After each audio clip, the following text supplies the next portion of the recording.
bit of a while since I've spoken about my day-to-day life in general and sort of how I navigate through the day in order to get on with things, because my days are quite packed. I have quite a lot of different things going on in my head, inside work, outside work.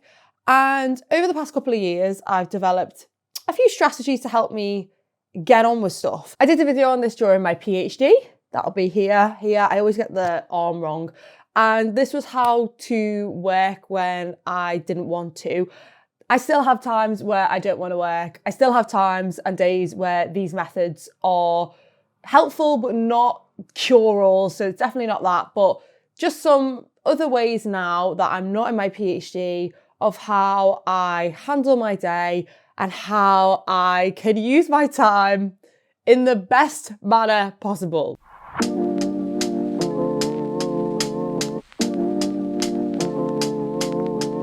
I'm currently a producer making science radio shows. I'll have a deadline, and from that deadline, I have to work backwards and plan out my time up to the point, which definitely means that during the day, it is easy to put things off because I don't necessarily have to do something right now, but it would help if I did it now because then down the line I won't be stressed out. So these are my current little ways that I am getting shit done in my day. Firstly, I have a motivation maker.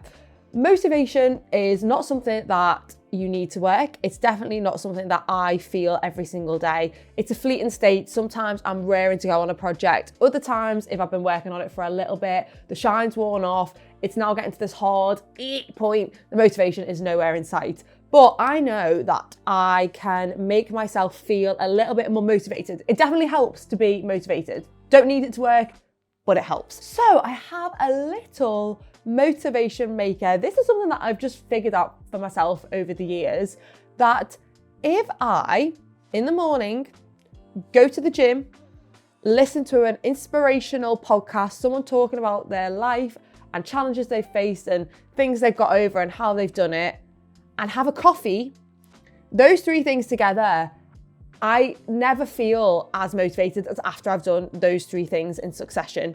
So during the gym, I listen to the podcast, and when I finish at the gym, I have a coffee afterwards. When I get back home to my desk after that, or when I go into the office after that, I am buzzing. I am so ready to get on with work. So I don't know if that would exactly work for you, but if you just think about what is it that after I do it, I feel buzzing and motivated. Can you do that in your day before you start working or on your lunch break to give yourself that boost? Even on the worst days, it gives me a little bit of a spark to do my work. Next up is something that I've started to do relatively recently, and it's what I call 10-minuters. There are points in my day where I have the odd 5-10 minutes in between meetings, or when I've sort of finished one task and I need to start the next. And it's a bit of dead time. And normally in the dead time, what I tend to do is go on my phone, have a little scroll, I'll look at some random video or whatever. And this is not my breaks. These are not dedicated breaks. It's just a sort of dead patches of time where you think, I can't get anything done here, so I may as well just go on Instagram Reels for 5 minutes and lose that time. But now what I have decided to do is I'm like, do you know what? If you add up all those little tiny bits of times, not breaks, not lunch, the tiny bits of dead time in the day, that would add up to probably about an hour. So if I have projects that are going on outside work, or sometimes things that are inside work, I will decide every morning what is going to be my 10-minuter today. What is it that when I have those little bits of downtime, I can just go and do a little bit of work on it. For example, I make a podcast every week, and that is done outside of work. And so what I will do in the day is I will have my audio editing software just open on the podcast. And when I have that dead 5-10 minutes waiting for a meeting to start or something like that, I'll just go and do 5 minutes work on the podcast, editing it or whatever. Because it's open and it's there, I then have the capacity to just jump into that for 5 minutes and then go to my next thing. And I've realized that, oh my God, you get so much done when you have these little bits in the day filled with different projects, because by the end of the day, I might not have finished it completely, but my God, I've made so much headway that it means that my work after work is much easier to do because my head's sort of been in it a little bit all day, and it's much shorter because I've been chipping away at it. The next thing is I've made over my to-do list. The to-do list has had a full-on queer eye because I'm obsessed with my to-do list. I love lists. I feel like when I write things down, I am just much better at being able to get things done. I feel more motivated because I can tick things off and see that I've made progress. I work from my calendar. So every week I plan my calendar. I got a whole video on how I do this here. And then what I do each morning is write my to-do list. So I'll just take what's on my calendar and write it all down. So this is what I used to do. I used to just write a big list, and after each little thing, I draw a box, and then I will put a little line in it when I start the task and then cross it out when I finish it. And then at the end of the day, I should have a list with everything crossed out. But what I've now changed to is I now split my page into 3 boxes. At the top of the page, I write the date, and then underneath that, I write most important. So this is something that I fill in at the end. I then have the page in 3 sections. I have admin, unmissables, and tasks.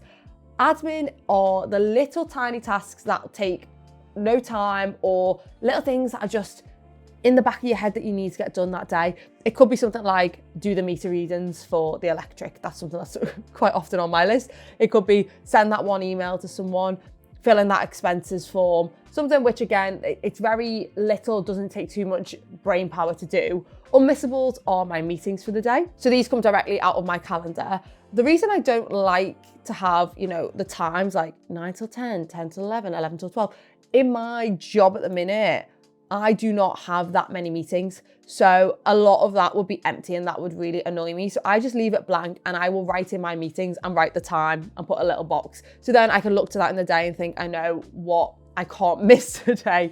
These are the unmissable things. And the last section is what I call tasks. Tasks are the bigger projects that normally have multiple components to them. The way I break these down is to write what the task is, and then after that do a colon, and then write all the little jobs I need to do within that task. For example, if I'm putting together a radio show, I'll write the name of that radio show, and then after that I would write things like finish script, record that interview, edit interview, upload it to the system, all of that. So I have the big task broken down into their little components. And then once that's all done, I pick one thing for that day that is the most important thing.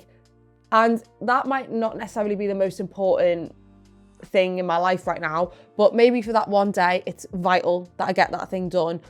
Or if I get that thing done, I'll know I've made progress. I'll put that at the top, because if I know that's the most important thing that day, that will be my priority. I will get that done. It's really good for seeing where my priorities are for that day and where my attention needs to be. And then again, in those quieter moments, I can do the admin tasks that don't take that long. If I'm like, oh, I've got 5 minutes now, I'm like, do you know what? I'll just fire off that email and then I can tick it off my list. Now, when it comes to breaks itself, this is something that I'm trying to be better at and really try and assess what I need from my breaks in the day. I don't really have set times that I take breaks, but I normally go off when I feel like, ugh. I'm trying to be a bit better and scheduling, okay, after I've done an hour working on that project, I'll take a 10-minute break. But in that break, I am trying to think, okay, what do I need from this break now? How am I feeling? Do I need to rest up? Do I need to just chill out for a little bit because I felt, do I need to re-energize after doing that task? Am I feeling drained? Do I need to bring some energy back into my day? Do I need to reconnect with someone? Do I need to have a bit of time socializing because for the past couple of hours I've been by myself?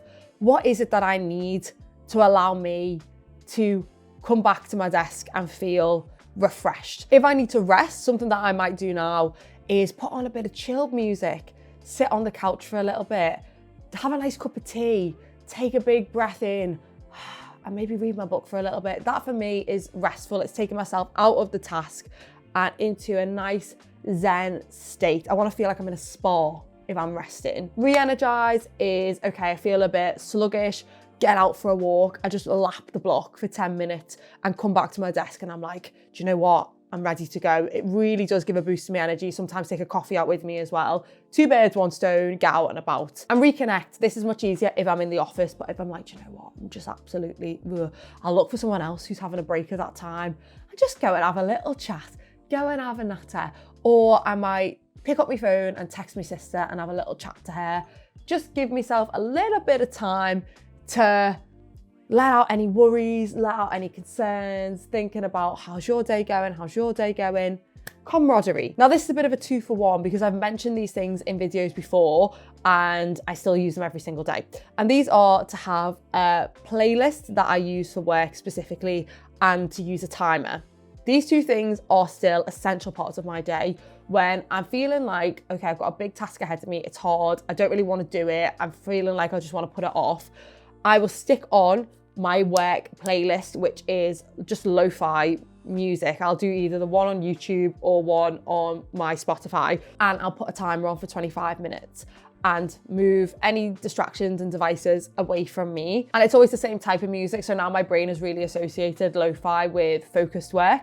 And the timer is just a real, I think it's almost a bit of a crutch, to be honest, because I don't think I need the timer to be on to work for 25 minutes. But when I press that play, and in the top of the corner of the screen, I can see the time counting down. I go, Gina, you've been working for 10 minutes. You're not even noticed, isn't that good? Oh, you've only got 9 minutes left. Come on, you can do that. It's like a little way to cheerlead myself through the day. And my last way of getting things done is not necessarily something that I do in the day, although a little bit.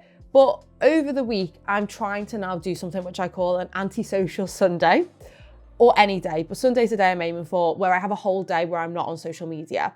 Social media for me is a tricky thing to balance because I don't use it to just switch off and connect with friends. I use it for work as well. And it's very easy. It's like, okay, on a Sunday, would I want to be sat on my emails all day? No. And social media isn't quite like that, but it is in a way, because I'm always thinking, oh, I need to be doing this, or I need to be making that video, or doing this and that. So now I have an anti-social Sunday. And do you know what? It's been so nice to have a day where, just because I've said I don't do it, I don't go on social media that day, I'm not even tempted to look at it. It's really bizarre how when you put a boundary in place, you can respect it like that. And it just gives me real nice space and time to be slower in my thinking and not so reactive. Now during the day, the working day with social media, oh, my relationship with social media has been so weird. I've had times where I've used it from dawn till dusk. You know, I've been on it every 15 minutes probably. I've had times where I've taken a 6-month hiatus and just not gone on it at all and completely avoided it. I have a new rule, which I'm trying to stick to, that I can check my phone for a scroll and a bit of a, let's look at what's going on in the world once work is finished. So like evening time, and I've got a limit for half an hour on my phone to do that.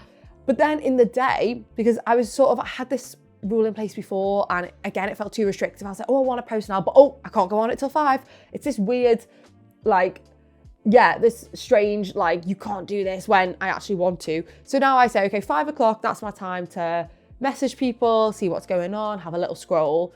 If I want to post during the day, I can post whenever I want to. It could be like, wow, that's the most amazing sunrise I've ever seen.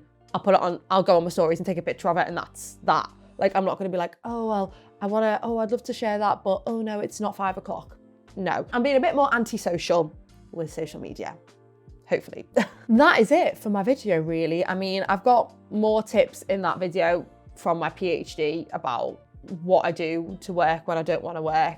But I just thought I would update you really, because my day-to-day life is somewhat different now, you know, working in a job for someone rather than being a student where lots of my time was completely independent. Now, it's still very independent as a producer, but yes, I still have responsibilities and deadlines that I need to hit. If you like things about neuroscience, psychology, why we behave the way we do and do strange things, goal setting, little tip videos like this, then subscribe to the channel because more will be coming your way, and I will catch you in the next one.